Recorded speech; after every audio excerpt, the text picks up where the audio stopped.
People will have a lot of opinions on what to do, but I feel that if it's your passion, then I don't think anything in the middle will stop you.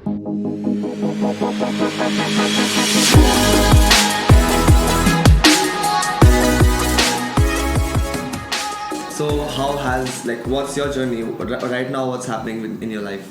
So currently I'm residing in San Francisco, California, and I'm getting my training done from there. Currently I'm done with my private pilot license. I'm instrument rated, and as well as I'm working on my commercial pilot license as well as CFI. CFI is like, okay, I'm sorry. Actually, for newbies like me, Yeah. can you just explain? So like, for me, if I say in layman terms, pilot is a person who flies planes. ठीक है? It's like जैसे हमें drivers licence मिलता है वैसे pilots को licence मिलता है एंड जैसे हमें आधार कार्ड देना पड़ता है और एक टेस्ट देना पड़ता है और एक फॉर्म भरना पड़ता है तो मेरी नॉलेज उधर तक ही सीमित है so for those who have only this knowledge, how can you explain what you are doing right now? So I think जैसे हम लोग ड्राइवर्स लाइसेंस के लिए भी प्रिपेयर फर्स्ट लाइसेंस के लिए कि we practice, we go to training schools and everything, and some people are like they're born with it, but in aviation it's not like that. So you have to prepare, like there's also theory, so you have to study a lot. There are a lot of topics that you have to cover to get there. And then once you give that exam, you also have like oral exams, you have written exams, and then you have flying and everything. So once you're done with that, then you get the license. Because when you're driving a car, it's like you and like 4 other people with you. But in aviation and pilot training, you have to keep that thing in mind that there are going to be thousands of people you'll have to be responsible for. So you have to be really good at it. So that is why aviation is divided into so many parts. Like you'll have to first get this license and then go to the next one and go to the next one. Because if you just directly get the commercial pilot license in like 2 months, that's not how it works. So you'll have to practice, and that's where the licenses come in. So सबसे पहले आता है private pilot license, which is the basics. Like they'll just teach you it's, I won't say it's just the basics, it's not the, but it's just the start. But so can you tell me in this respect, so like when you do the schooling right in India, so this could be much more relevant for people because मेरे को भी तब समझ आएगा जब you let me know that after schooling you did this, if you had to study this, then you get the pilot's license. So how was your journey, and through that can you explain me how this license thing works? Sure. So basically in India, if you want to go for aviation, you will have to go for 10th grade plus 2. In like the plus 2 should be physics and maths, like you should have both the subjects. But since I wanted to do it from US, it wasn't required. So I had opted for commerce in my 11th and 12th. But yes, of course, like people do come and ask me like, wasn't it difficult for you since you didn't opt for science?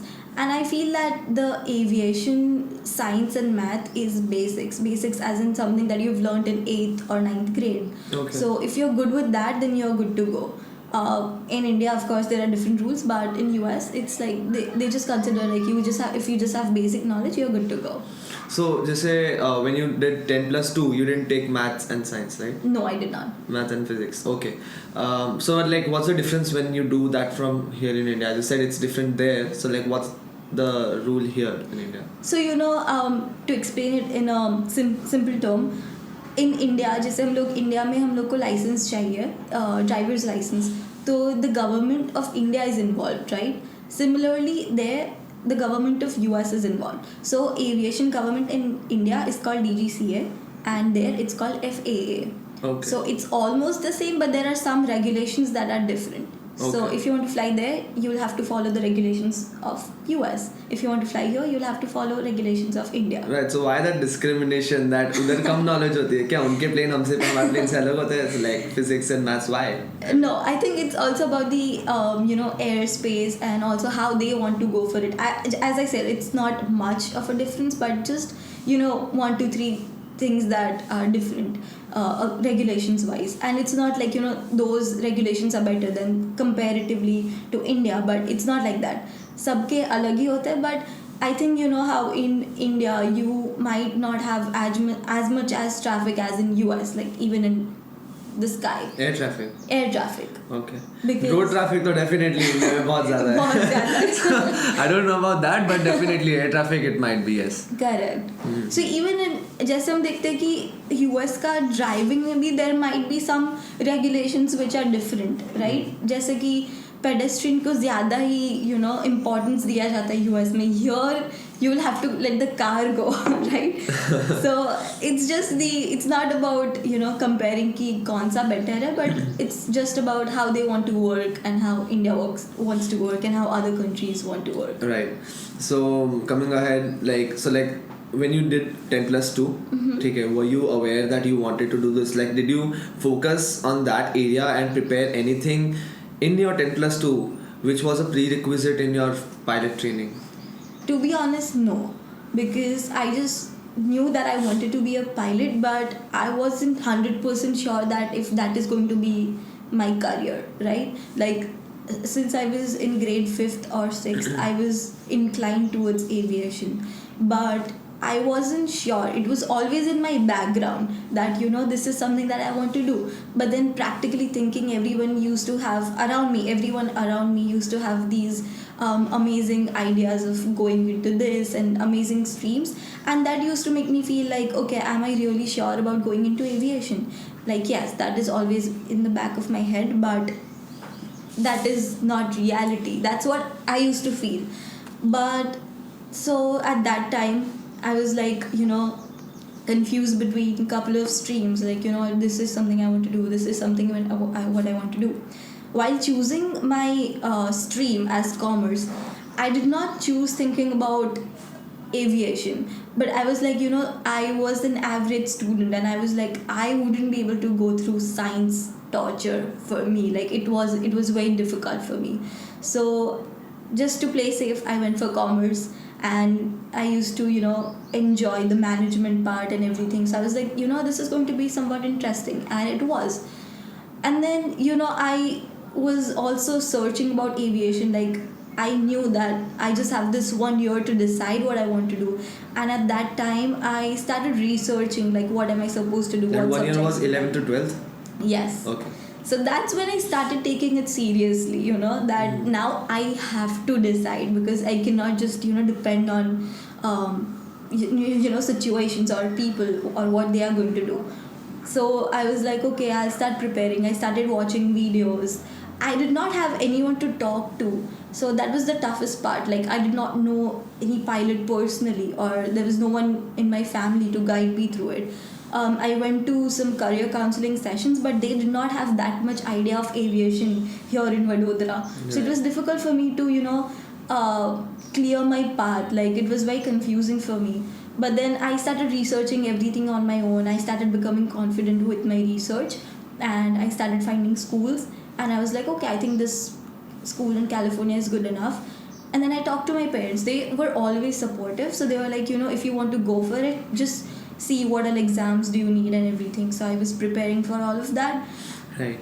And then I just went for it. Yeah. Right. And just interrupting with some appreciation, because the reason for this podcast also is that people who want to get into abstract careers, they get a realistic inspiration. So we take inspiration from people like Elon Musk, Ratan Tata, Ambani's. But sometimes what we feel is that it's not approachable for us, or that target is really high. Unki journey बहुत लंबी हो चुकी है. So what about those? If in your in your case, you didn't have anyone to speak to, talk to, or get inspiration from. Okay, obviously you knew कि ये pilots हैं, इन्होंने बहुत कुछ किया है, but you didn't know anyone who you can actually connect with, right? Exactly. So I really appreciate that you took that plunge. Thank you. You researched on your own. I guess you used all the resources online and all what you had access to, and you made the best out of it. But you didn't have really a guide to mentor you. A role model. I didn't have anybody to look up to. Right. So yeah. Right. That's really important.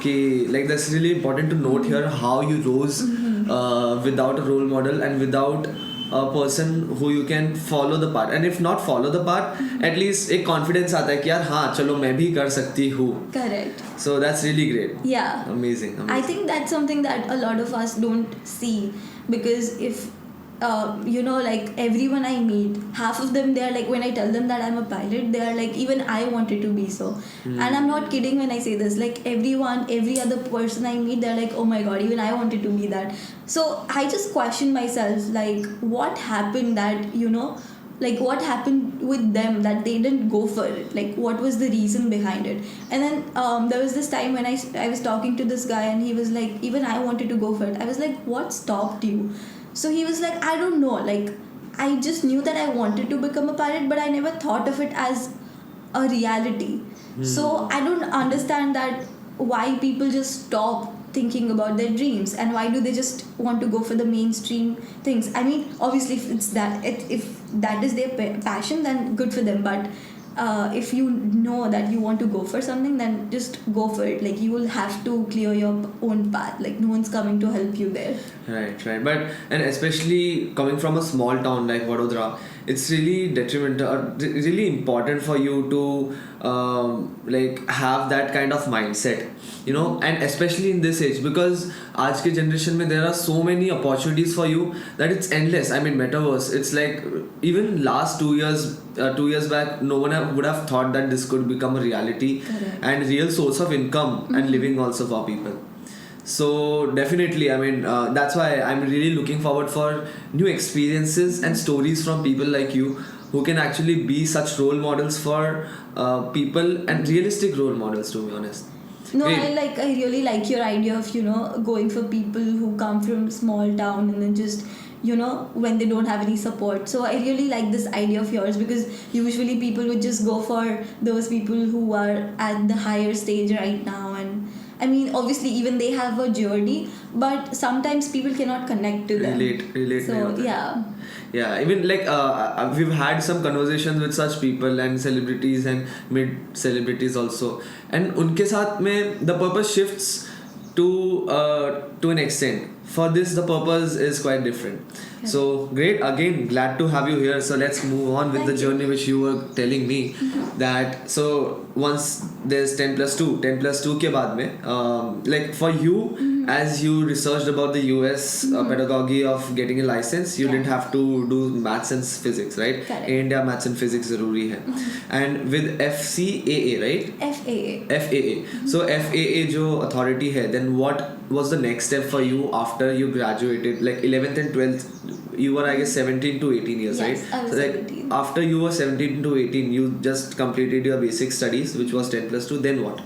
So after that, I had to decide something. Either I had to go for the degree or aviation. So I chose aviation. A degree? Which degree? Like any degree, as in Conventional degrees, Exactly. BSc, BA, etc., Yes. etc. So I wasn't sure if I wanted to go for those things. So I researched, and so I completed my 12th in March 2018, and in May 2018 I was there, like In starting. USA? Yes, I started my training exactly after 2 months. So what kind of visa do you have to get?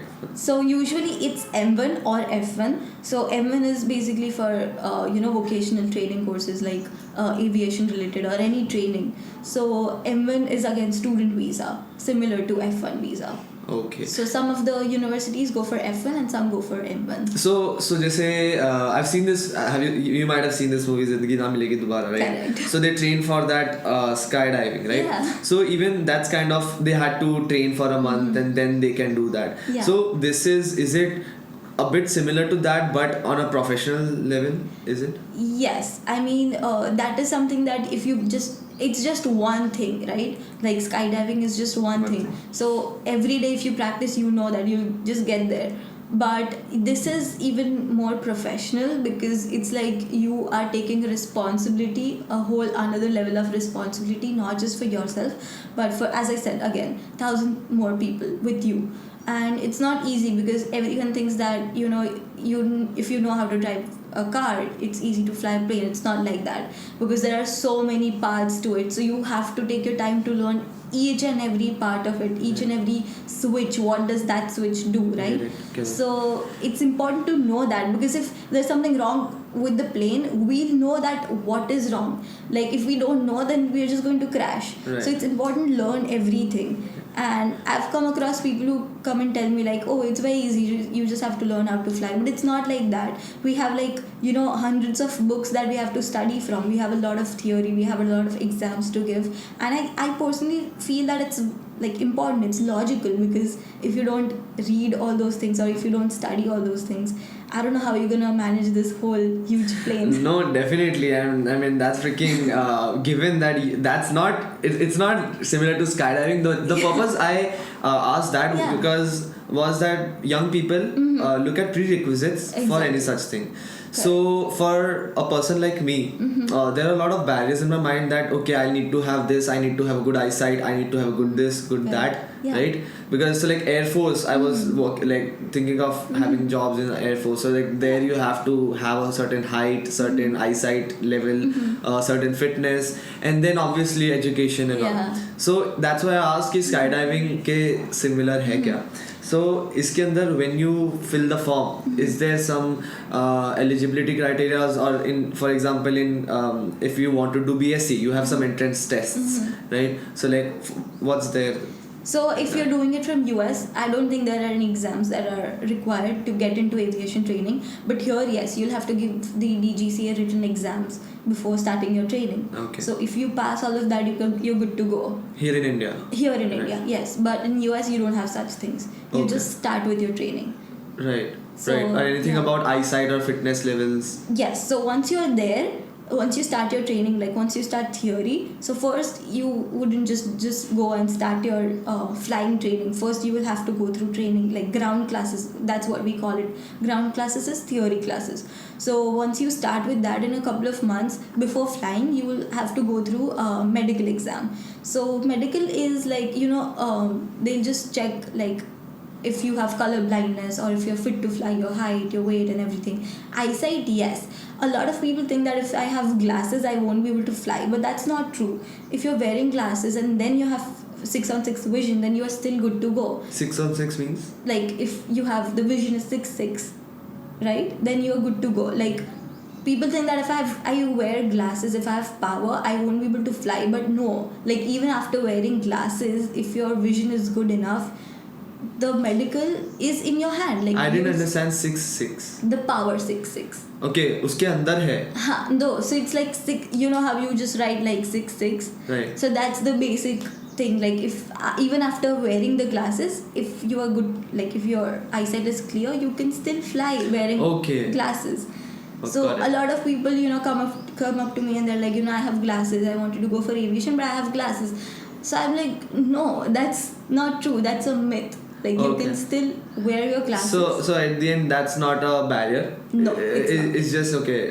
ठीक है, you just mention it and then you'll be fine. Exactly. And anyways, I guess eye correction आजकल तो काफी सारे operations and everything रहता है. But anyhow, apart from that, is there any other barrier which you faced? कि okay, after 10+2, I need to get this done, only then I'll be able to go.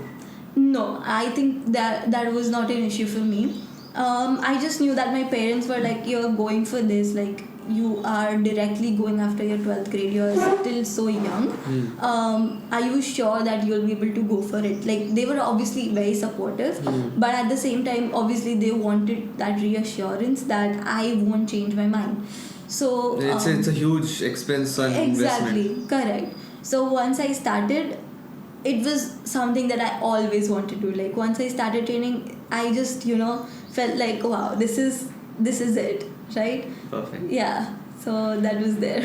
That's great. So like you've done the 10+2, you've told us about the prerequisites. Here in India it's about a DCG exam. Uske syllabus to online mil jayegi. But do you know like what's the thing in that? Physics, maths, like what do they ask? So just to say in simple terms, it's like navigation, air navigation, and then you will so to cover up like basic topics that we have for people who don't know, and if you want to get into aviation, it's like you can get questions on air navigation. In private pilot training, you will get questions like the basics, the parts and everything, or how the ignition system works or the engine works, what tools or the instrument, what are those things and how they work.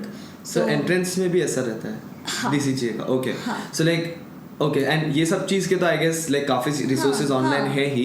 But what do you think? How much does one person invest in terms of time before giving in that exam? I think you should start before 2 months. I think 2 months are good enough if you're like actually into aviation. If you give 2 full months to reading and studying about those aviation topics, you'll be good to go. So like even if someone is working, so 2 to 4 to 6 max to max itne months ke andar bhi they can still start their journey. Yeah, आराम से. Because now they also have like classes for that, like online classes to pass your DGC exams. Okay. There are a lot of institutes you can go for. Right. So that's a good thing now. And is there any age limit of entering into this? No, there is no age limit.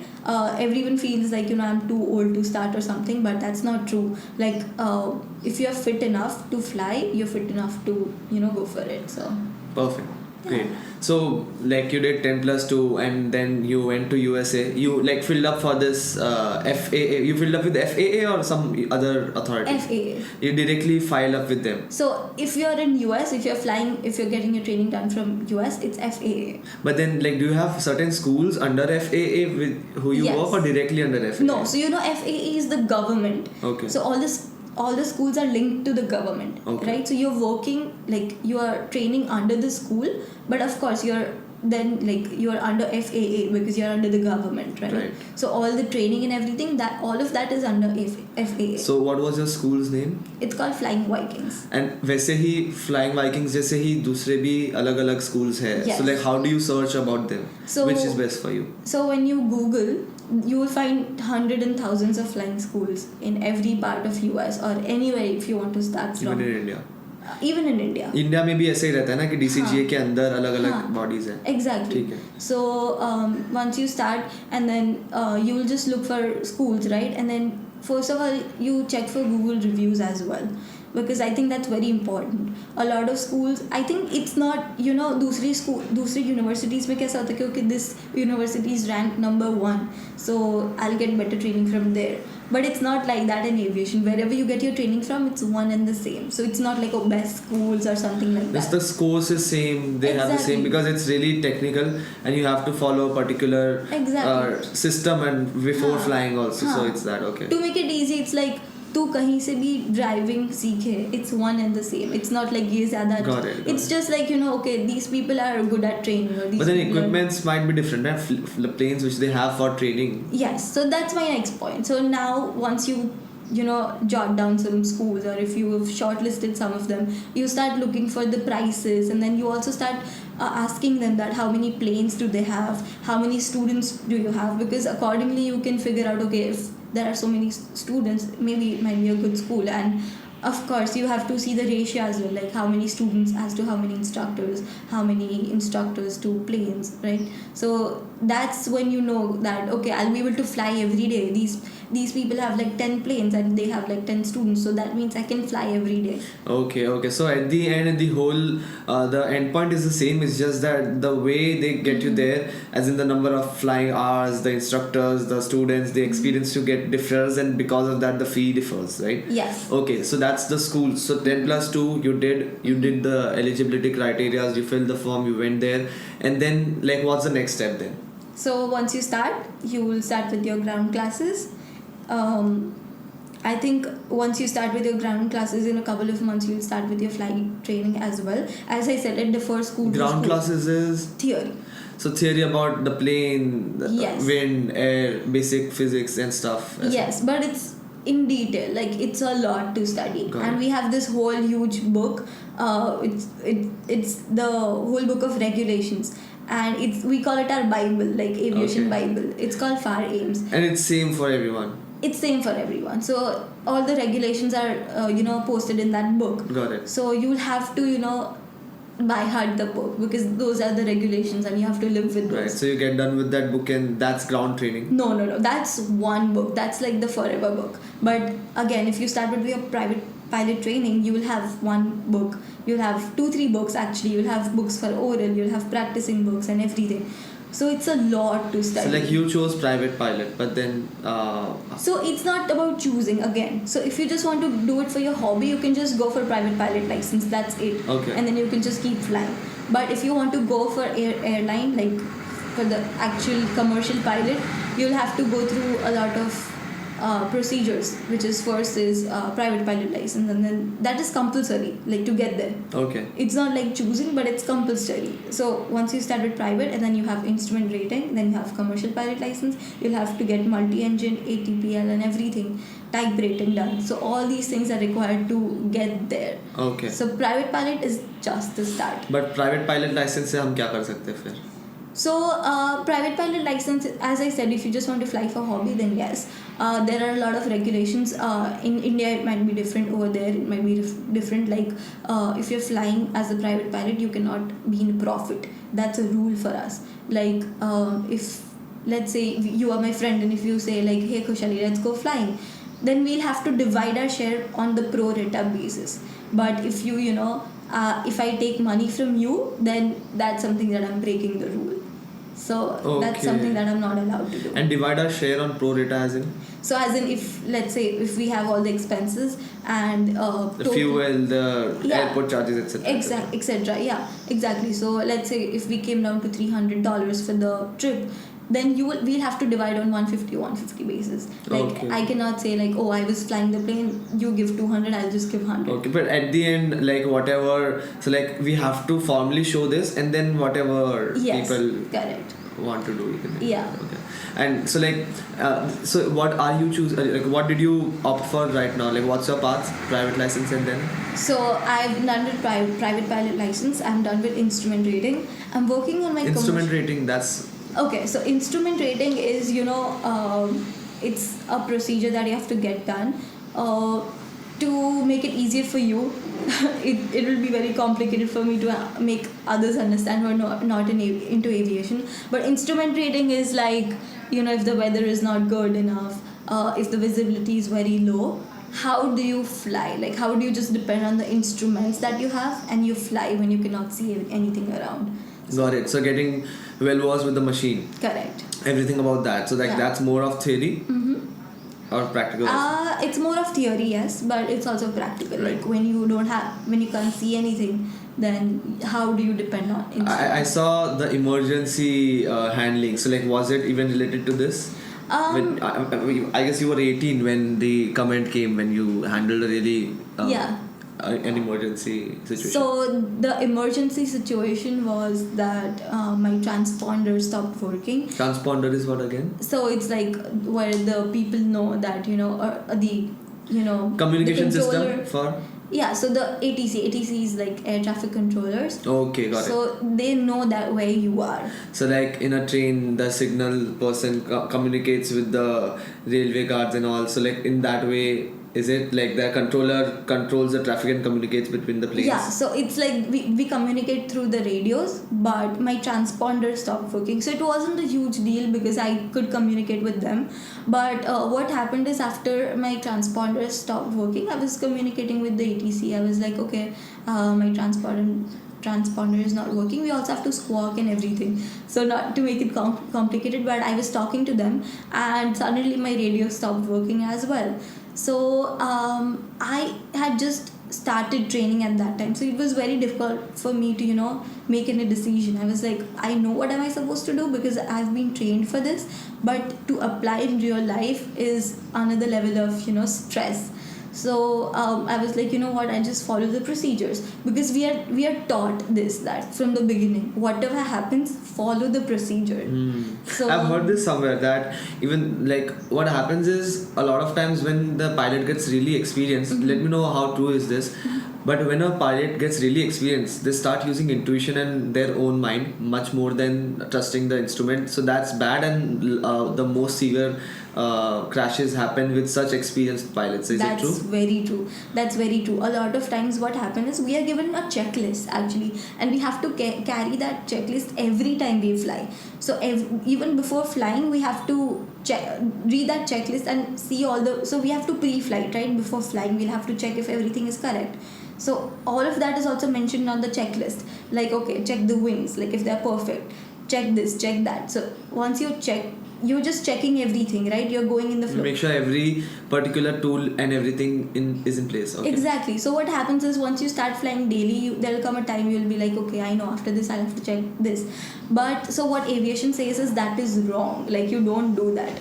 Okay. Like that is something actually wrong. You will have to still follow the checklist even after you are done with 50 years of flying. Right. Because if you follow the procedures, you will be safe. But then, so like sometimes as your transponder stopped working, okay, then the system might guide you in a certain way, but then you're seeing that there's a really dark cloud or something, some object in the sky. So still, would you not navigate the plane? Would you go through it if there are paths shows that like so like there's a situation, there's something in front, your system shows that you should cross that, but you really feel that you'll somehow crash or something because of that particular object in the sky.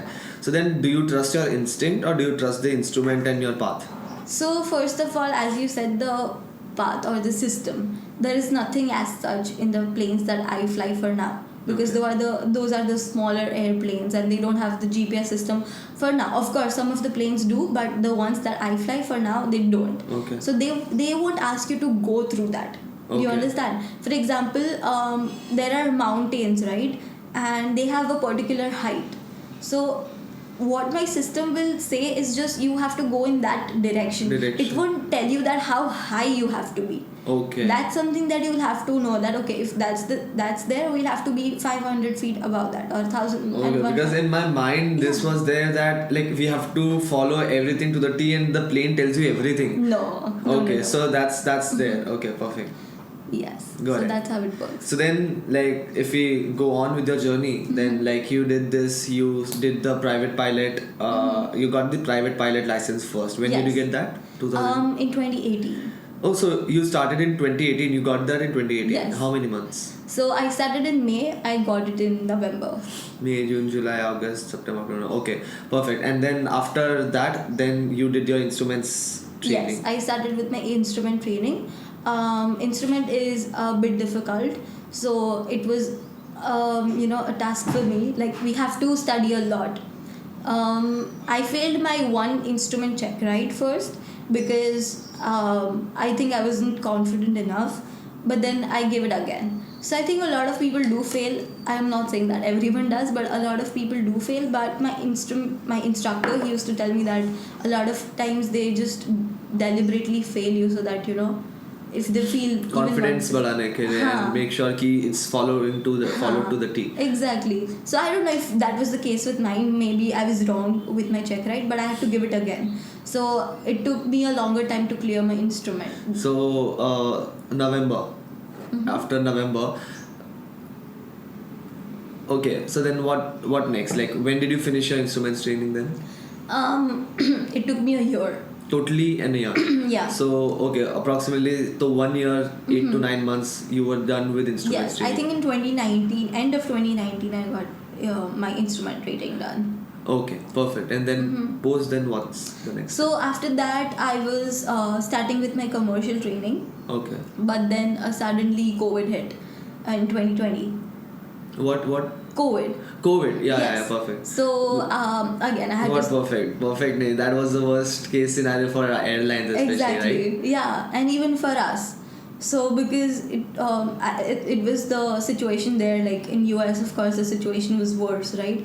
So my parents decided to call me here. So I was in India, and then I was like, okay, maybe just couple of months and then things will be fine. That's what all of us thought. Exactly. Even like for me, like we were so uncertain because obviously this was like, now when we talk about it, we know the whole journey. But at that point of time, we were like, a lot of even students were like this, that okay, we're paying the rents for 2 years. It's fine. We'll just continue the rents. We'll continue our courses and we'll come back, like, go to our places and come back in 2 months. And then the whole year got wasted. A lot of legal cases because of all these things and a lot of confusion. Yeah. But again, so like you faced that and you were here in India, and then.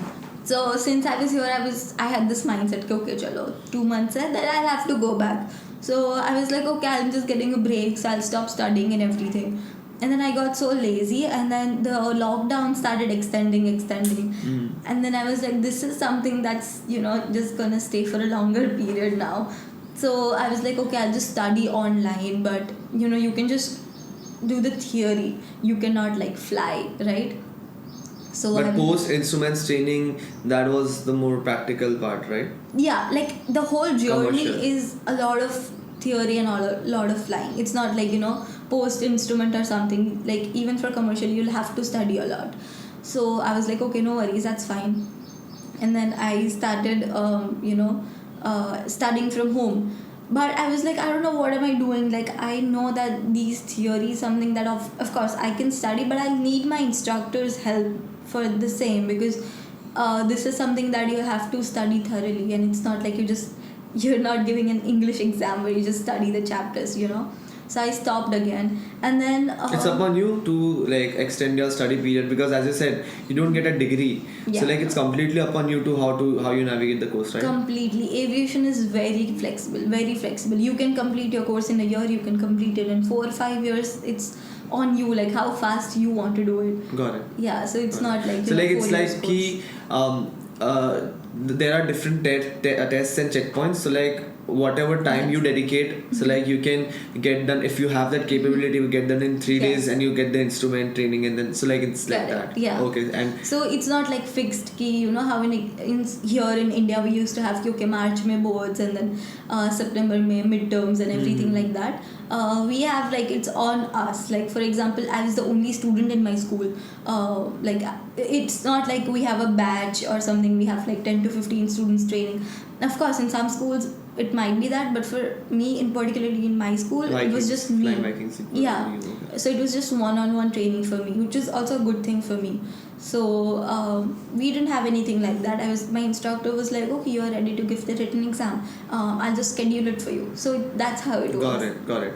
So instrument training done, commercial flight pilot training done, right? No, so I was training for the theory, but then COVID hit, so I had to stop.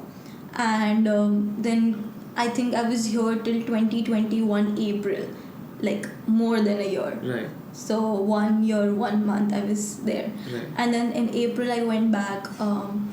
Again, my school was going through some renovations and everything, so I had to give a break till June. So I started training in June 2021. I started with my commercial. But what happened is, because I took a long break, it was a lot for me. So my instructor was like, I'll train you again from instruments so that you are in the flow. Because in aviation, it's not like if you're done, you're done. Even the pilots you see right now who are flying the airplanes, they still study. Like they have to study to keep everything, current. So I started again with instrument commercial. At that time, I had a lot of, anxiety in my mind that, I'm going very slow. I've wasted my 1.5 years. I failed once.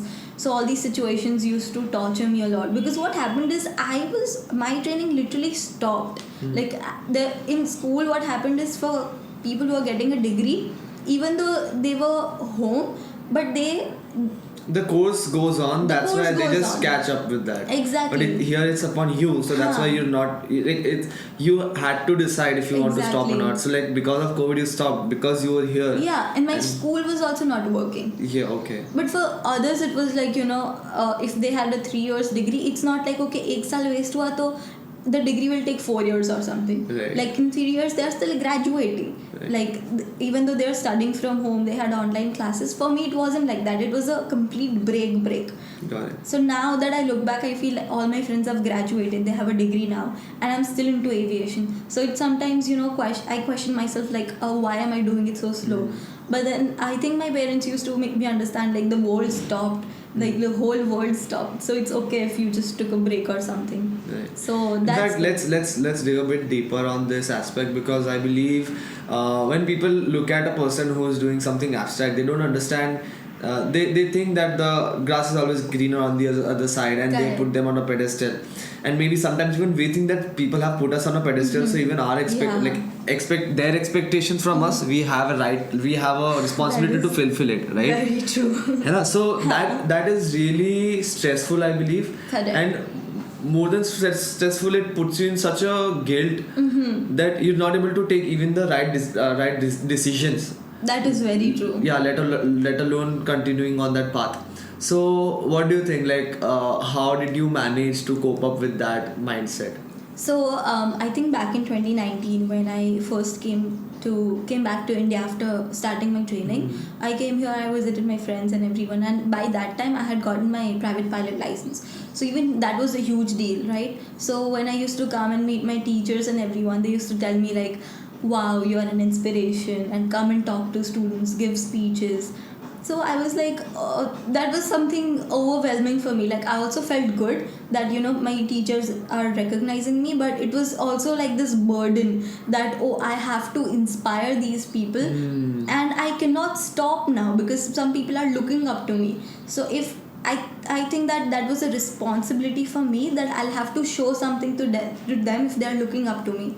So even that was kind of stressful at sometimes, because I believe you knew your situation, that you had the stress and everything, but they knew only the part which it was in front of them. Yes, that's very true. Like even as I told you, like I failed one of the check rides, and that's something that I never posted. I don't mind posting. I don't mind telling people that I failed the exam. But at the same time, you have this responsibility. But I feel like, okay, if I tell them the reality that it's not always good, like you will still fail, but it's on you that you have to continue. So that's when I realized, and I started posting about that as well. Like I was, I said that I gave up once, but I won't give up again. So that was there. There was also like some people who used to come and tell me like, oh, you were just posting your aviation things and you just want to show off. So that hit me so bad that I stopped posting about aviation at all. I stopped my journey. I stopped showing people that I'm into flying or something. So, but then I realized that there are some people used to come and text me like, hi, I'm really inspired by you. I want to take this journey. So tell me about that one story where you did the talk and there was how you inspired that one soul. So like I want to know more about that. So that literally makes me cry because I remember I was in a really bad situation at that time. I was going through a lot of mental health issues at that time. Like I used to deal with a lot of anxieties and everything. Was it during the same time while you were here and you had that guilt wala cheese? Yes, yes. It is back in 2020. So 2020 end, I believe. Yeah. So what happened is that I think it was my birthday, and I think that day I had to just go to my school and talk to some of the parents about aviation journey and how my school was working and how my school was, right? So I went there on a talk, and randomly I was just talking to all the teachers. So this one teacher, she comes up to me and she's like, hey, do you know there's this girl who is like really inspired by you, and then that she like you are her role model, because we had this assignment and then she wrote your name, and I literally had goosebumps, and I was like, oh my god, like people actually look up to me. So that's when I realized, that not everyone will be inspired by you, but there's this one person who's always encouraging you and who's looking for you to win. So I was like, that's like, I felt really good. I was almost about to cry. And then what happened is that girl reached out to me and then she wrote this huge paragraph, and I felt so good. She texted me saying like, hey, I'm willing to become a pilot, and it's not like I always wanted to, but it's because of you, like seeing your journey and everything. And she wrote really good things, and it made me smile so wide. And after that, I started getting more of those messages, and I was like, this is a huge deal for me. And now when I look back, those people are actually training. They are getting their solo licenses done, and I feel so proud that, wow, they are on the journey as well. So that's great. You should always give yourself a pat on the back. Yeah. Because I believe on such... When you're in that mindset where you only know your situation, you have that in your mind that I have to inspire, and even if not that, you know your situation but others don't, then others comment and share their opinions based on their experiences or their views of you. Correct. So there's this gap, and at that point of time your mind plays a really mysterious game where it pushes you down your mind stream in a really dark place, because again only you know your situation. Exactly. And I believe such communication, such appreciation make you believe that no, I mean it's worth just moving on. Exactly. It's not that ki like there's this compulsion, and I don't think so that even there's this guilt that or this pressure कि हमें करना ही है. It's just that we've done something, we're inspiring people, and you don't have to be inspiring all the time. Exactly. That's a very good point. Like we all keep on looking up to people, and then even the celebrities, like even like they are humans. Even if they do something wrong, we just go up to them like, oh, you did this, you did that. But they are also living their life. But what we have to do is just take the inspiration from the things that they have done and not from the I mean obviously from what they are, what they went through. I mean not from what their not the milestones or not the things pinpoints which we're looking at. Correct. But from the whole journey we should take that inspiration. Because not every time your life is as happening, because right now if I post on Instagram all my reels and everything, people are like, oh my god, your life is amazing, you're living your life and everything. I won't deny it, but you don't know the situation that is behind the scenes. So it's like how I'm living my life, how mental health has been affecting me, or what are the stressful situations behind the scenes. Like that okay, I'm doing something that I love, aviation, but you don't know what are the things that I've faced to be in that situation. And maybe not everyone shows it, but that's always there. Right. And like time and again from my conversations with people from very different backgrounds, I've always seen, and this has been a constant, that no matter how successful they are or how happening their life seems to be, there are always moments which we don't know, and that affects their life so in such dark ways which we can't judge. And that's why I mean I don't think so that we're in any right or in any position to comment or judge people based on pinpoints of their career lines. Like we don't know their situation, to be honest. But that's very true. Like you don't know what's going on in their life right now. I do remember there was this time when I was going through a really tough time, and I had to host this event back in US. It was related to aviation conference for females, right? So I was chosen as the host, and I was hosting that. But that particular day, I had this huge panic attack, right? And that was in the morning. And in the evening I was doing that. So I remember posting pictures about this, and then one of my friends, he's coming up to me and he's like, wow bro, I'm so happy that you're living this amazing life, you're getting opportunities. And I don't blame that person, because that is the perspective that person is looking up to. But we sometimes have to understand that there are struggles behind that as well, and how the person is still standing there. So Right, makes sense. And if I dive, like again, if I explore this perspective from a book, Sapiens, if we dive to the cellular level, like how do we as humans perceive peer connections? There's this thing written which really struck me, that when we're the most prematurely born animals, like if we even look at hens or look at birds, or if you look at lion cubs, if you look at camels, any animal or organism for that matter, they can walk and communicate with their peers and do their own stuff much before than we do. It takes us freaking 16 to 18 years to be independent. Sometimes more than even that. More. Right. So no judgment on that, but why? Like what's the repercussion of that in our life? That's one thing which really which is really interesting. Now what happens is we're born prematurely, right? So our development is completely dependent on others, especially in our initial years. That's why it's very true. I was working on a project with World Resources Institute, and there's this project for 0 to 5 years old, nurturing neighborhoods. And that project explores the importance of 0 to 5 years, what it has on our minds. And sometimes it's sad and like happy at the same time, that it's not in our control what are the main basic characteristics which we have. Correct. It's out of control. So the way we learn is from peers. The way we are molded, our thoughts are molded, it's from peers, our families, the way we are grown up. So these the way the society looks at us, that's a part of us. Like that's how we are as humans, right? Very true. And if that's a reality, how to handle that reality? I believe conversations like these help people to see the other perspective, Very true. right? So I'll tell you something. So when I was in middle school or something, I did not have much friends in school.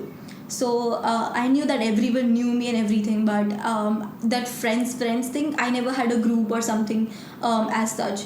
But so I was also bullied at that time and everything from my own classmates. I like when I look back, I feel like I don't even know the reasons behind those, but I was still in that situation. So I feel that there were times when a lot of external environment affected my thoughts a lot. At that time, since I was bullied, I was also not good at studies. Even my teachers used to come and tell me that, you know what, you cannot do such things or you won't do anything in your life. And that is something that I took in my mind, and I started thinking about it, that maybe yes, I cannot do anything in my life. So the conversations that we have with people or what you speak, you don't know how it affects the person. Like if I tell you something negatively, that might be a huge thing for you, and it might bring you down to that level that you might not even want to wake up in the morning. Right, but like, and one thing I observed is, so like that person which you were talking about, that he appreciated you in the sense that your life is amazing. Yeah. So sometimes I believe it's not the fault of that person, as you said, but at the same time, if these things accept, I believe it's the responsibility of both the people. Yeah. And it's not about blaming someone. It's about having a conversation and having a realization of the reality, so that we can accept such things even for ourselves. So like if someone told me and I am getting affected, I believe even in the past, what helped me was realizing that yes, that's a reality. Yeah. But at the same time, taking a perspective out of our own minds to see the lenses from which the other person is there. And if that affects us so much, then initiating conversations that I want to talk about this Exactly, really that's matters very a lot. important. So it's like you see what I'm trying to like what I show you, what I'm allowing you to see. That's the only thing that you see. Right. But if if you're telling me something and it's affecting me, I'll open another perspective for you. Like, okay, this is just the front side, let me show you another side of it. And that's when people will try to understand, okay, this is the perspective as well. So it's like a lot of people in this generation, they've started judging people according to stories that they hear a lot. And I feel that has been a major issue for my mental health, that a lot of people have been talking about me only because of the stories that they have heard. But if you come and talk to me personally, maybe your perspective will change. Right. So how people just judge people on the basis of first impression? That's not how it is. Like even right now, if I see something, that person is doing something wrong, I know that there might have been some situation for him or her to do something like that. So it's very important to know that person, what they've been through, and then talk about it. Right. So it's okay. Sometimes, some people just let it go, but some people are just, they just keep it inside and it kills them. Right. So yeah. So it's really heartening to see a human in front of me who is expressing that even after such a really good and even overwhelming journey, on a journey that for some of us is like on such a high pedestal, even they have their own share of down like lows and their own set of highs. So it's really interesting to see inside the mind of a person like you. Yeah. Great. Perfect. So can you tell me a bit more about your challenges, especially as a woman? And I really want a really naked truth about it, because I'm confused. I don't know the aviation industry. Okay. So first thing, I don't know the challenges at all. Yes. Second thing, I don't know how being a woman plays as a negative or even as a positive. Correct. So I just want your perspective on that. Okay. So I feel that a lot of women around me have faced a lot of situations, especially in aviation. For me, I did face some of the situations, but it wasn't that bad. Like, I was able to handle those. But looking from the society's point of view, I remember there was this time when, my mom used to go for some events, and I had just started my training, right? And then my mom used to, obviously she used to feel so good about me opting something different, right? So she was just having this conversation with a distant relative, and he was like, oh, your daughter is doing really good, but then she's into this aviation field where she'll have to just keep on traveling, and then she won't have a family life, and then family balance, then nobody. So these were his exact words, and I quote, he said, so उसको तो नहीं मिलेगा कोई लड़का, क्योंकि उसको तो वो फैमिली तो हैंडल कर नहीं पाएगी, तो फिर लड़का मिलना बहुत डिफिकल्ट होगा. So that was something that I felt like this is the thought of the society right now. I mean, I understand his point of view. Like, obviously, I'm not blaming him, but if I feel that if I were a guy and I were to choose aviation, if I were a pilot as a guy, he would have been very proud. And he wouldn't say this thing. So that's how the society works right now. And that is why it's difficult for women to stand up for themselves. I'm not saying that, parents are not supporting their female child or female kids, but it's this side of the world that they are concerned about more than the career. Oh, this is really interesting to even hear from me. And if you hear from me, the reason why I say this is that I always wonder कि आजकल की दुनिया में तो opportunities is quite same for men and women. In fact, these days a lot of even facilitations or quotas and all such things are also there for women. So like no judgments and no comments on this, but I felt कि if that's not the thing, what actually affects women in such a way that it becomes disadvantageous for them. And I believe it's more of this psychological expectations part of you rather than opportunities and the views of others which affect us mentally. Yes. Affect the woman mentally, which is a really big barrier. Is it true? That's very true. I mean, in terms of opportunities, we do have equal opportunities in aviation. I'll tell you something very interesting. Okay, I'll ask you to guess. What % female pilots do we have in the whole world? 30. That's wrong. We have 7%. 7%? Yeah, that's very true. 7% female pilots and how many pilots would there be overall? So I'm comparing it to if we have 100%, usme se 7% are female. I mean, that's really shocking. Yes, exactly. What's the reason behind that? Is this only or what? Currently we can say that it's increasing, the numbers are increasing, but I feel, again, I'll tell you something, this perspective, as I said, it's Indian mentality, but again, India has the most number of female pilots. Okay. Yeah. So that's there. But I think, I don't know the exact reason, but sometimes what happens is the overall reason, not just the Indian mentality, but the mentality of the whole world, considering that the most things that have been come to my observation is people come and ask me how can females fly? They are considered to be weaker than men. So it's it's a huge... Biologically weaker?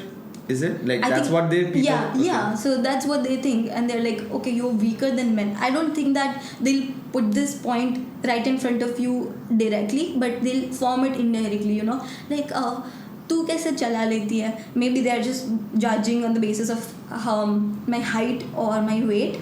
But I think it also comes around as of me being a female. Right? Look, here even I want to have this discussion about this thing where, for example, mixed martial arts. So I've been in recently I've been in a nationals mixed martial arts competition. In that we have different weight divisions. In that men's weight division is different, women's weight division is different. Even in that the levels are different. So what I'm trying to do here is judge the situation based on a reality. Because to be honest, there is a biological difference, yes. But how does that play in the industry and how much does it affect our situations? That's what I'm trying to explore. Because as I said, so weight divisions are there and based on the biological differences which are there between male and female, there are categories. Obviously, even there are exceptions where there are females who fight much better than the same weight group men. But the reason there's some reason that's called an exception. Yes. Right. So I believe the biological availability or that is a reality. True. But at the same time, like, to be honest, I don't see how does that affect the profession. So like, considering that a reality ki theek hai, biological चीजें है, still at the same time, to be honest, I don't think that that's justified to discriminate between professions which don't require that capability. So what do you have to say on this part, considering the reality of a biological difference? You know how sometimes when we are just driving our cars, and if we see a female person who's driving the car, right, we always have this mindset that ladki isliye aisa chala rahi hai.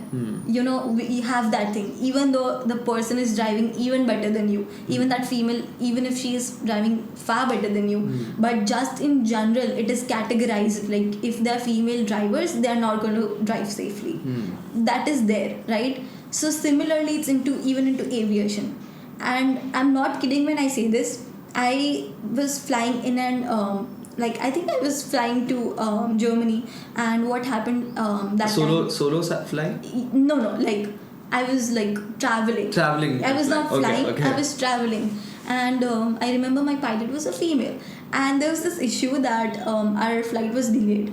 So I was just trying to figure out that what is the exact reason. Like every time the flight is delayed, they just say there's some technical issues, right? So what reason that was, that there was this male. He was like in his 70s or 80s, and he was like, I am not going to fly in this plane because there's a female pilot. And this actually happened as a co-pilot. She was the captain of the plane. And the male was, and no, he was just a passenger, and he was like, I'm not going to fly because there's a female pilot. So he just saw her entering the plane, and she was just going into the cockpit, and then he was like, I'm not going to fly. And it was so difficult for him to convince that she's going to fly as perfectly as the men.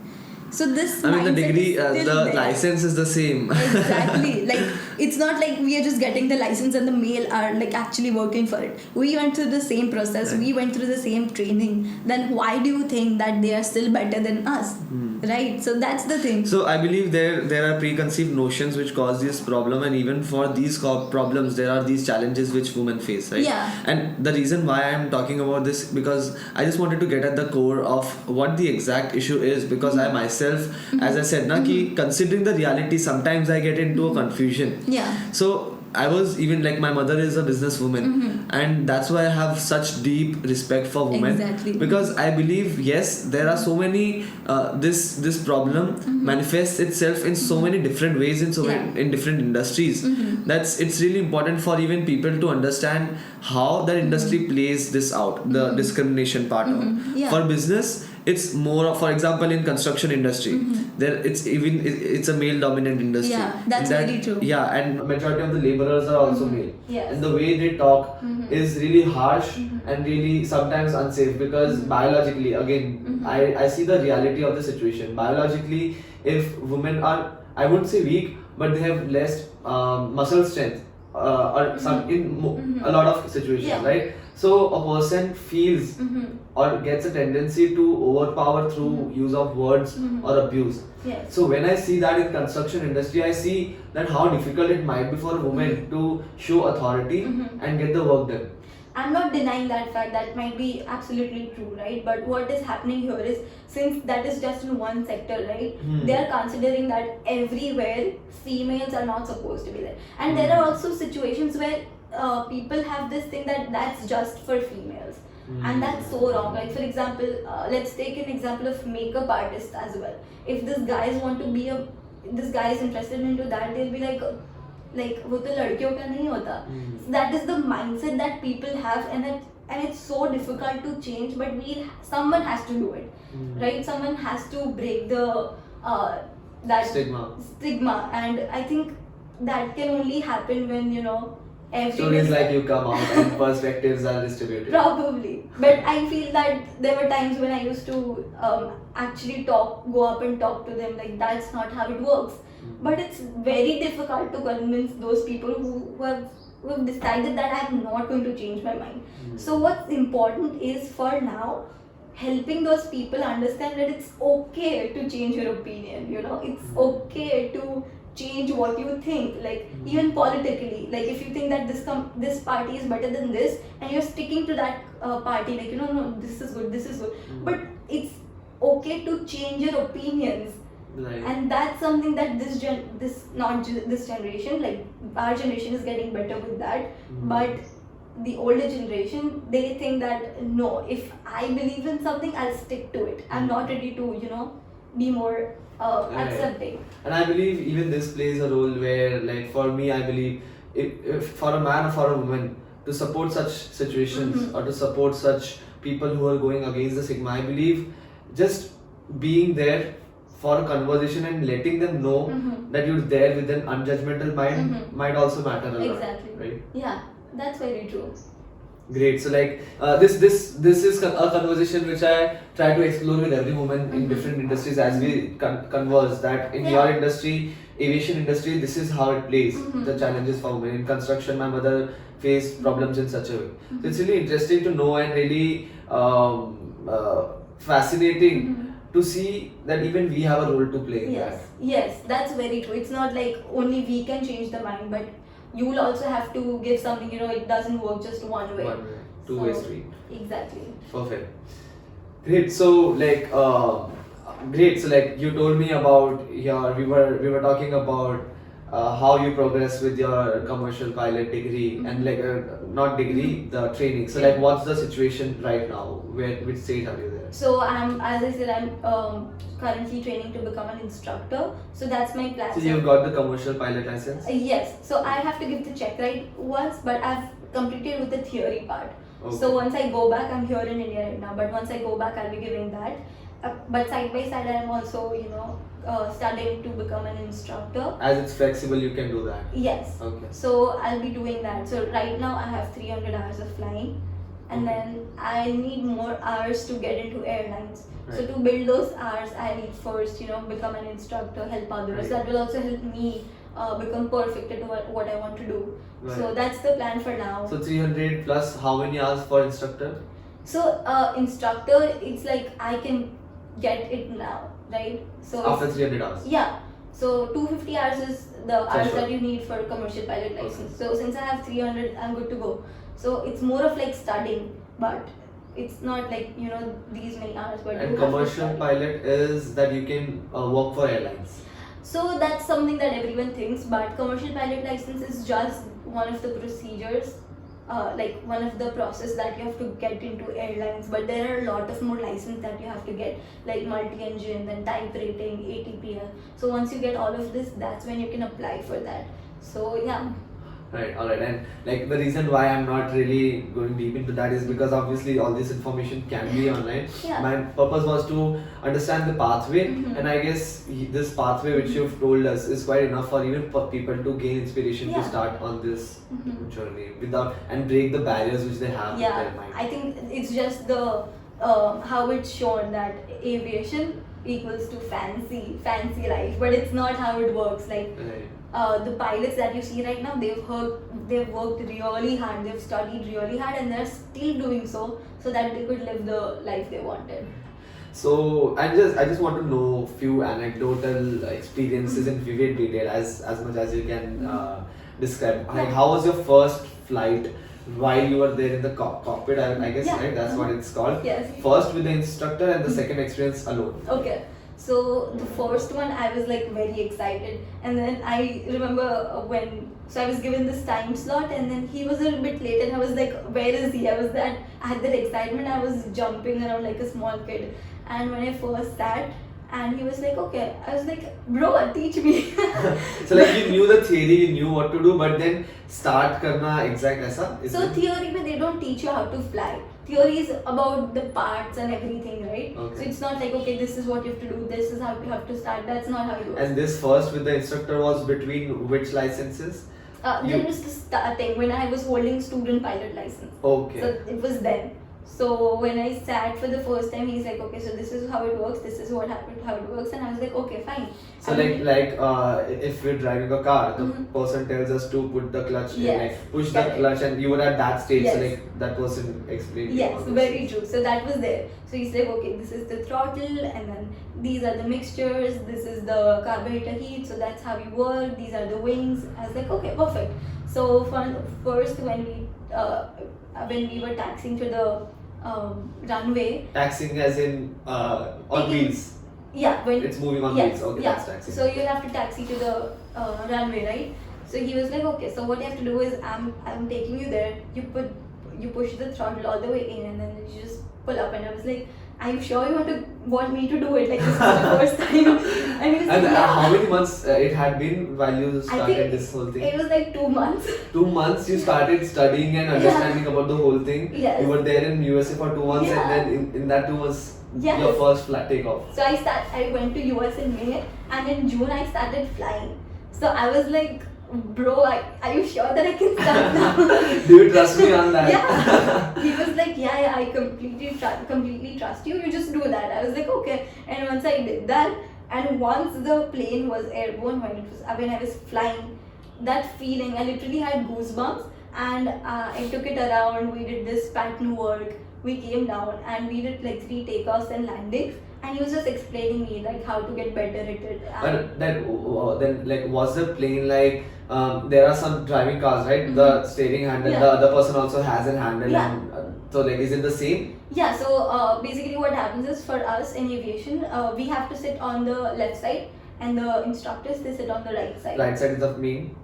It's not main, but I think if I do something wrong, he can control. Right? Got it. So it's not like his is more powerful or something. It's equal. Okay. You know what I mean? So it's not like his is going to be more controlling or something like that. It's not like that. Got it. But So he does not interfere till the time he needs to. exactly. And so like when you take off, so like when I visualize myself, I see that okay, we're moving like the speed, like the plane is picking up speed, Yeah. and then I have to take off, but just then I feel like not taking off, and I might just crash on the runway.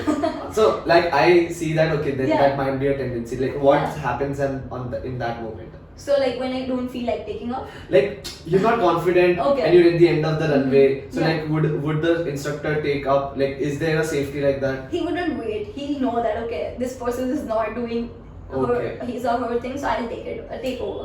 Okay, so you had that safety on the Yeah, first yeah. flight, Yeah, of course. and but like, did you take it off, like take Yes. off independently? Yeah, I did because he taught me really well. He was like, you just have to do this, just trust the airplane. But how did you find that confidence to actually take off? I don't know. I think I was quite excited at that time, and since he was asking me to do it, I was like, wait, I'm gonna do it because it's not Wow. gonna be that difficult, right? So I did it, and it was very easy. Like takeoffs are easier than landings, right? So he was like, you take off, I'll help you with landings. I So was how like, was the okay. landing experience? So first landing I was really scared, but he was like, let me do it for you. So he was just like, you just observe how I'm doing, what I'm doing, and I was like, okay. So I was like so excited, and he did it. And the second time he said, do you want to try? I was like, yeah.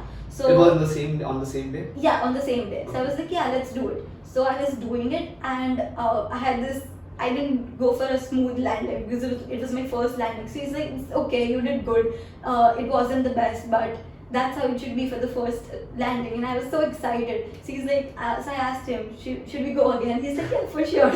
And how's the landing? So like the plane is in a lot like at a really high speed. So And it's yeah, that's how we are taught. Like you will have to control the airplane, get it to the right speed for the right landing, angle. And there's in such situations the tools really might help, right? Yes. Okay. We have to use wings and everything, right? No, So but even flaps- like navigating the exact speed, we have Yes. you have to set a protocol like. Yeah, we are given like this is the best angle of descent, best angle of climb. So for example, the knots. So if it's like okay, yeah, 55, okay, good to take off. So it's like that. We know the numbers. Like okay, this is the number now. Now it's on this number. Now it's the good time to go for it. And if the plane is like, for example, if there's this 2 miles distance Mhm. where you have to start descending, Mhm. and at that you don't have the complete nauticals, like the Yeah. speed and the direction, then you abandon the take. Yeah, you just go around. Oh. Like if you think that okay, you are almost going to land, but you feel that you're way too fast, or you're way too slow, you feel like okay, I'll just go around, and you don't even have to inform them. You just have to just do what's best for you in that situation, and then tell them like okay. Right. So all this is during training, but while you're flying commercial flights, there's no scope of this. And No, of course, there's going around. If you think that if the pilot is not confident, he'll be like, okay, we are going around, and that's fine. Okay. You can still do that. Okay. Till the time you're confident to land, that's when you land. Okay, perfect. So like this is why I asked this and why I stretched this conversation, because it's always really fascinating for me to think what's going in the mind of that person who is like, even we're at like in the passenger seat, we're so sometimes excited, especially on the first flights, that the speed is so high. I mean, how are they controlling this? Yes. So it's really interesting to see what that journey is. No, we are given like we know that okay, this much is the distance, this much is the time that I'll take. We know that when we have to slow down, right? So it's not like, of course there are some human factors as well. Like for example, if there are 4 pilots and if there are 2 flying the plane, right? So there's something else going on in his mind, there's something else going on in my mind, but then we both know that okay, this is the time we have to start descending. So that's there. Got it. So what's the next step in your whole flying journey? So as I said, I'm planning, like training to become an instructor. So for now, I just want to focus on that. And post instructor? Then I'll start applying for the airlines once I'm ready for it. Like, of course, I need to get the type rating done, my multi-engine license, and then ATPL and everything. So once ATPL and like if you still just bluntly say all those licenses. Yeah. So MEI is multi-engine. So the plane that I'm flying is single engine. So you need training for multi-engine. So different type of planes need that kind of certification kind of thing. Yes. Okay, and then ATPL. Yes, ATPL is like airline transport pilot license. That's like when you're applying for airlines, you need that license. Okay. Right. And then we are also, trained on simulators. So for example, even right now, sometimes my instructor is like, let me, show you how a Boeing works. So he'll just make me sit and he's like, okay, this is the plane, this is the simulator, just fly the Boeing. So he'll just make me feel the difference of the knots and everything. So okay, interesting. Perfect. So I mean, it seems like a long journey, but as you said, like from your experience, it seems like approximately if someone wants to have this kind of experience and the like final license, ATPL license, it might take approximately around 2 to 3 years minimum. Yes. Is it? That's true. 2 to 3 years minimum. And if someone is really dedicated, then maybe a bit less. Faster. Yeah. Okay. And like, what difference did like? So you told me ki entrance is a bit different.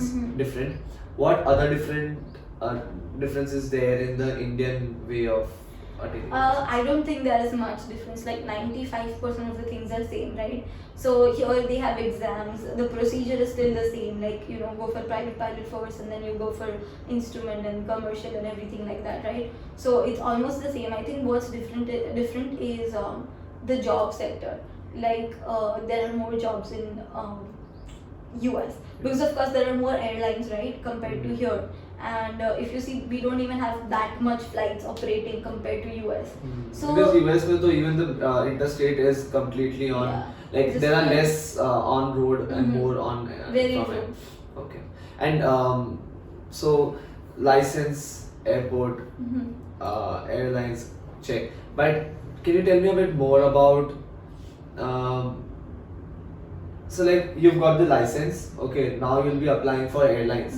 Like, and then like how does it go? Like, is it like a general job like you apply, or is there some other tests and again for such airlines? So when you apply for those, they'll obviously check all your logbooks, like how many hours you have, what the experience is, right? And sometimes, not always, but some airliners, they have this thing that it's good if you have a degree, right? So it's like any degree. Okay. Not like particularly into aviation, but any degree. Okay. They prefer something like that. Okay. Not all the airlines though.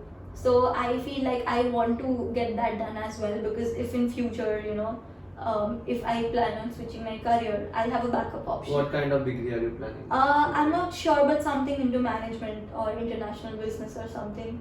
Okay. So I'll think about that. But the next procedure in airlines is just that you'll have to go through the interview procedure, of course. They'll ask you the questions related to aviation and everything. But yeah, that's that. Okay. And what about international flights? Is there a difference between international, domestic, and preparing for that, a license or something of that? It's just about the hours and experience. So Okay. the more number of hours you have, more are the chances of you getting there. And then also there's like, okay, you're flying as a co-pilot, pilot, and then like captain, first officer, everything like that. Okay. So it's also about, Depends on your experience. yeah. So like, does it even depend on the company which you're, so like company, or you can directly even like have a lot of flying hours during the training and directly go to international? You can do that, but I don't think people prefer that, because they prefer like having an experience in the airlines first. Like even if those are the local airlines, right? So once you have that, you'll get that confidence of flying for more hours, right? Because this is like what, for a couple of hours, 4 to 6 hours if you're flying interstate, but the long haul flights are for 14 hours or 15 hours. So that is something that people take more experience and then go for it. Perfect. And can you tell, like even let me know of a basic idea, if you're alright with it, about the cost of the whole thing? So I'll tell you about in US. So for my whole procedure till CPL, that is PPL plus instrument plus CPL. Commercial pilot license. Yes. Okay. So till CPL it was $55,000. But how it works in US? Tuition fee? Yes. And plus flying. Oh, even the flying Yeah. is included. $55,000. That would be approximately how many Indian rupees? Yes, I guess approximately if you take 80, 80, 75, 80. 75, 80, and it's 55, right? Yeah. But then it also includes like the expenses of living and everything. But so it goes up to tuition might be 50 lakhs, 40 to 50 lakhs, and Yes. the rest 40 to 50 Yes. lakhs would be the living expenses. And that's for 2 to 3 years. Yes, 2 to 3 years. So approved for 2 to 3 years. Yes. And then there are more things like, like I'm doing CFI, then I'll be doing CFII. So all these licenses. CFI, so these are licenses. Yes, these are licenses. So if you apply for those, the cost again, they differ. Okay. So but approximately minimum which you might have to spend would be approximately around 1 crore if you're even counting the living expenses. But it's like an investment, like you get back, right? And in India, would you have an idea of how does it? I think the last I remember I was checking is for private pilot license it was like 25 lakhs. Okay. So it's similar, but it's not much of a difference. But yeah, I feel living expenses might be like a huge problem. So tuition fee is quite similar. Quite similar. And okay, got it. Perfect. And so like, is there any other thing which you want to share from your whole experience about flying? So like, we got to know your journey, right? We got to know an interesting story about how you inspired people. We discussed about how, like, the aspect about the dark time, the dark time in every different person's life, like, and the glass is always green on the other side. And we even explored the reality about the challenges which women face. But apart from that, do you think there's anything which you want to share? I feel that if you're going for this journey, there'll be a lot of people telling you what to do and what not to do. Like, if those people are not from your industry, I don't think that their opinions matter. I think a lot of people will take this in a wrong way, but what I mean to say is, while walking on this journey of aviation, I feel that a lot of people had different opinions and different suggestions to give me. I take them very respectfully, but I also feel that there were times when I used to take those opinions very seriously, and it made me confused. It was confusing for me to decide on things. Right. So I think people will have a lot of opinions on what to do, but I feel that if it's your passion, then I don't think anything in the middle will stop you. Like, you will get a lot of there will be a lot of roadblocks, but I think you can get over them if it's your passion, right? So I think you should get over it. And then people will have opinion, always, always. Like whatever you want to do, they'll always have an opinion.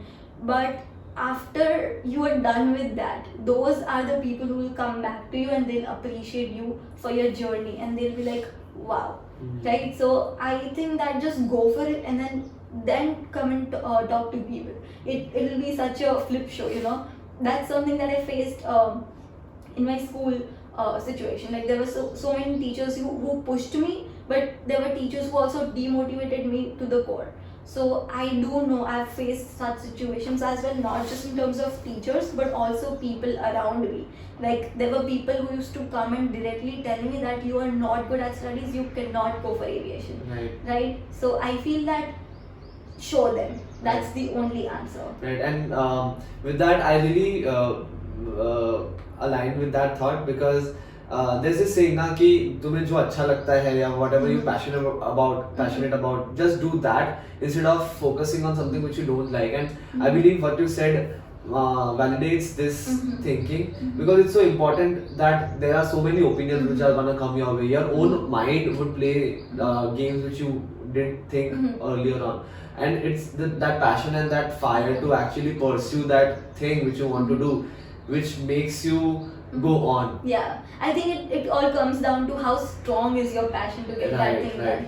And I feel, and people do come up to me and they are like, ये मुझे करना है. Then if I say that, go for it, they'll be like, practical नहीं है ना. But what is not practical about it? Like if you have given a thought about it, you can do it, right? So if there is some, I think it's very cliche thing to say, do what you love, right? Everyone says that, but why do people say that? That's what you have to reflect on. Like why do people say that, do what you love?